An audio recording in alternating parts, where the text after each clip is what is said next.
Hello dear students, I welcome to all of you to SST class. Today we shall begin a new chapter from the book Social and Political Life. You can see that there are total 9 chapters in this book. So today we shall begin the first chapter, that is Understanding Diversity. Students, let us start the lesson. In this lesson of Understanding Diversity, we will know about diversity. इसी lesson में हम diversity क्या होता है उसको समझेंगे. Diversity का अर्थ है विविधता या उसको विभिन्नता भी कहते हैं. स्टूडेंट्स, लेसन शुरू करते हैं एक प्रश्न से. तो एक प्रश्न पूछता हूँ तुमको, क्या तुम्हारे क्लास में एग्जैक्टली सेम दिखने वाला बच्चा है? सोचो सोचो, नहीं है ना? In this chapter we will learn that people are different from each other in many ways. इसी चैप्टर में पढ़ेंगे कि लोग कैसे एक दूसरे से बहुत अलग होते हैं. केवल उनका दिखावा ही नहीं बल्कि उनका धर्म, संस्कृति तथा वो अलग अलग जगह के भी होते हैं. All these different people who come from all kinds of backgrounds and belong to all kinds of religions and cultures have to make India so interesting and so diverse. ये अलग अलग धर्म संस्कृति वाले लोग भारत देश को एक बड़े मज़ेदार तथा विविधता वाला देश बनाते हैं. Now students, look at these 3 pictures. देखो बच्चों, तुम्हारे एज के 3 बच्चे यहाँ पर पिक्चर्स ड्रॉ करे हैं. यहाँ पर जो एम्प्टी बॉक्स है, आप लोग भी एक ह्यूमन फिगर ड्रॉ करो बुक में. यहाँ पर ह्यूमन फिगर ड्रॉ करना. क्या पिक्चर ड्रॉ करने के बाद सभी बच्चों का ड्राइंग सेम होगा? नहीं होगा ना. ये इसीलिए अलग होगा कि हमारे खुद का अलग अलग ड्राइंग स्टाइल है. केवल हम दिखने में अलग नहीं हैं बल्कि हम जो बोलते हैं उसका भाषा अलग है, हमारा संस्कृति अलग है, हमारा धार्मिक परंपरा अलग है और वैसे हम जो पिक्चर ड्रॉ करते हैं उसका तरीका भी एक दूसरे से बहुत अलग है. Now students, you have to fill out this information about yourself. When I go out, I like wearing. जब आप बाहर जाते हो तो आपको क्या पहनना अच्छा लगता है? At home I speak in. जब आप लोग घर में रहते हो तो आप कौन सी भाषा बोलते हो? माई फेवराइट स्पोर्ट इज. आपका फेवराइट स्पोर्ट क्या है? I like reading books about. तुमको कौन सी बुक्स पढ़ना अच्छा लगता है? तो ये आंसर फिल आउट करने के बाद आप लोग देखोगे कि सबका अलग अलग आंसर आएगा. कुछ लोगों का फेवराइट स्पोर्ट्स क्रिकेट होगा, कुछ लोगों का खो खो, कुछ लोगों का कबड्डी और कुछ लोग तो स्टोरी बुक्स पढ़ना पसंद करते हैं, कुछ लोग कॉमिक्स बुक, कुछ लोग हिस्टोरिकल बुक्स. ऐसे आप लोग देखोगे कि आप लोग कहीं सारे क्षेत्रों में एक दूसरे से अलग अलग हो. Students, do you think it would be easy for you to make friends with someone who was very different from you? तो बच्चों, क्या तुमको यही लगता है कि किसी से दोस्ती करना आसान है जो कि तुमसे बिल्कुल अलग है? बच्चों, यहाँ पर बुक में एक स्टोरी है, उसी से जानते हैं. सो स्टूडेंट्स, इस स्टोरी में एक बच्चा होता है. वो जब एक रास्ते में जा रहा होता है तो और एक बच्चा इंग्लिश न्यूज़पेपर लेकर उसके पास आता है. एक दिन वो बच्चा रुकता है और उसको हिंदी न्यूज़पेपर के लिए बोलता है. न्यूज़पेपर बेचने वाला बच्चा बोलता है, उसका मतलब तुमको हिंदी आती है?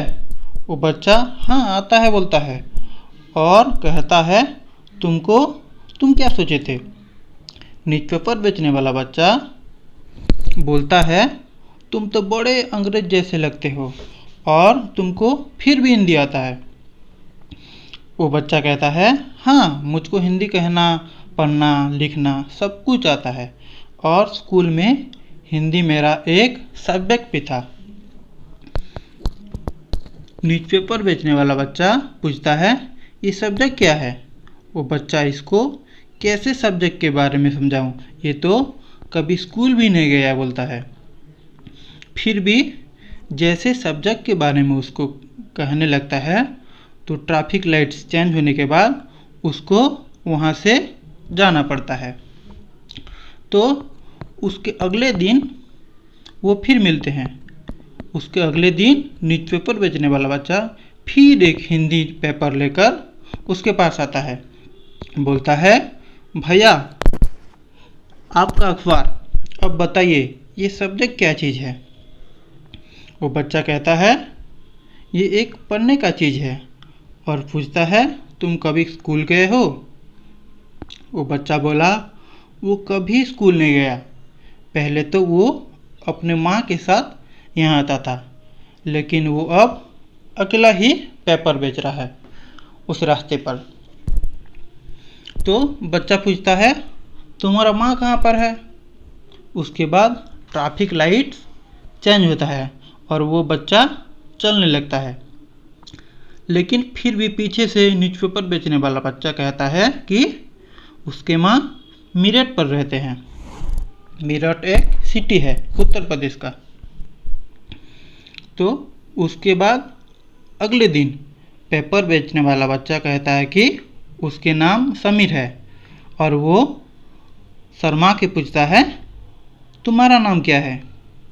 बच्चा बोला कि उसका नाम भी समीर है। दोनों उसके बाद खुशी से भर जाते हैं। भगवान हनुमान का पिताजी का नाम भी समीर था।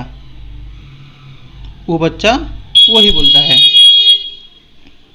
और खुशी से पेपर बेचने वाला बच्चा कहता है कि तुम्हारा नाम अभी से समीर एक है और मेरा नाम समीर दो। उसके बाद खुशी से हाथ मिलाकर वहाँ से चले जाते हैं।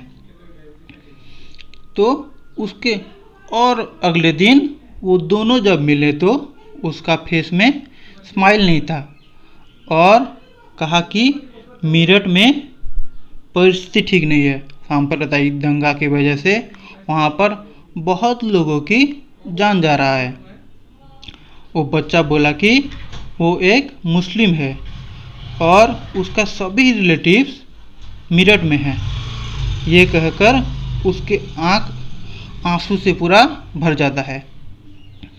तो फिर उसके अगले दिन वो पेपर बेचने वाला बच्चा वहाँ पर दिखाई नहीं देता है और उसके बाद भी कभी पेपर बेचने उस रास्ते पर नहीं आता है। तो ये रहा एक small story. So students, while Samir ek is more familiar with English, Samir दो speaks हिंदी। क्योंकि समीर एक जो एक बच्चा था जो कि स्कूल जाता था, इसलिए उसको इंग्लिश और हिंदी दोनों आता था। लेकिन समीर दो जो कि न्यूज़पेपर बेचने वाला बच्चा था उसको केवल हिंदी आता था, उसको इंग्लिश नहीं आता था। And also they were of different religious backgrounds. While Samir एक was Hindu and Samir दो was a Muslim. उन दोनों बच्चे का धर्म भी अलग अलग था। समीर एक जहाँ पर हिंदू था और समीर दो जो कि पेपर बेचने वाला बच्चा था वो उसका धर्म मुस्लिम था। So students, we knew that the two children were, one was a Hindu and second was a Muslim. Sameer एक हिंदू लड़का था और समीर दो मुस्लिम लड़का। तो आप लोग यहाँ पर फील करना कि समीर एक क्या क्या फेस्टिवल सेलिब्रेशन करता होगा और समीर दो क्या क्या फेस्टिवल्स उनके धर्म के लोग सेलिब्रेट करते होंगे। तो मैं एक दो एग्जाम्पल्स आपको बता रहा हूँ आप लोग बाकी को यहाँ पर फिल करना। समीर एक जो कि एक हिंदू है, हिंदू धर्म में बहुत सारी फेस्टिवल सेलिब्रेशन किए जाते हैं, जैसे कि महाशिवरात्रि, होली, नवरात्रि। और समीर दो जो कि एक मुस्लिम लड़का था, उनके धर्म में भी 2-3 आपको मैं फेस्टिवल्स का नाम बता रहा हूँ, जैसे कि मुहर्रम, ईद, रमज़ान। और बाकी को आप लोग को यहाँ पर फिलअप करना है। So students, समीर दो did not have the opportunity to attend the school. Sameer दो जो कि एक मुस्लिम लड़का था, उसको कभी सुযোগ ही नहीं मिला कि वो कभी स्कूल जा सके। वो जब छोटा था उसी समय से ही वो रास्ते पर पेपर बेचने लगा था। तो बच्चों, आप लोग देखे होंगे कि हमारे समाज में कई सारे बच्चे हैं जिनको कि खाने भी ठीक से नहीं मिलता, और उनके पास पहनने के लिए भी कपड़ा भी नहीं होता, और रहने के लिए घर भी नहीं होता। तो हमारे समाज में ये सब चीज़ें असमानता क्रिएट करता है और इनइक्वालिटी क्रिएट करता है। Inequality comes about when a person does not have the resources and opportunities that are available to other person. हमारे समाज में असमानता और इनइक्वालिटी तभी पैदा होता है जब भी एक लोग को ठीक से सभी सुविधा सुयोग अपॉर्चुनिटी मिलता है और दूसरे लोगों को बिल्कुल भी नहीं मिलता है। तो इसी वजह से हमारे समाज में इनइक्वालिटी और असमानता क्रिएट होता है। So students, the caste system is another example of inequality. और एक इनइक्वालिटी और असमानता का उदाहरण है जाति प्रथा। According to this, society was divided into different groups depending upon the work that people did, and they were supposed to remain in those groups. In the past में सोसाइटी को विभिन्न ग्रुप में डिवाइड कराया जाता था, जैसे कि ब्राह्मण, क्षत्रिय, वैश्य, शूद्र।